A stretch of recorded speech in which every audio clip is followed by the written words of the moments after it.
ኢብራሂም ትራኦሬ ላይ 23ኛው የግድያና የመፈንቅለ መንግስት ሙከራ ከትላንት በስቲያ ተደርጓል። በዚህኛው የግድያ ሙከራ የቀድሞ የአገሪቷ መሪ የፖል ሄነሪ ዳሚባና የምዕራባውያን ኃይሎች እጅ እንዳለበት ተገልጿል።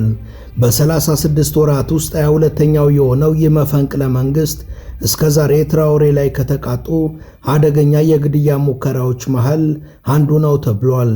ትራኦሬ ለጥቂት በተረፈበት በዚህ የግድያና የመፈንቅለ መንግስት ሙከራ ላይ ከመንግስት ለውጥ በተጨማሪ ወታደራዊ አመራሩን መበተንና የቀድሞውን መሪ ማንገስ የታቀደበት ነበር ተብሏል።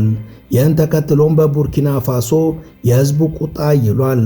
ዜናው ከዋጋዱጉ ከተሰማ ጀምሮም መላ ቡርኪናውያን ወደ አደባባይ ግልብጥ ብለው በመውጣት መንግዜም ከመሪያችን ጎን ነን ብለዋል። ለመሆኑ ከጎረቤት ሀገር ቶጎ የተነሳው ይህ መፈንቅለ መንግስት ምንን የተንተራሰ ነው?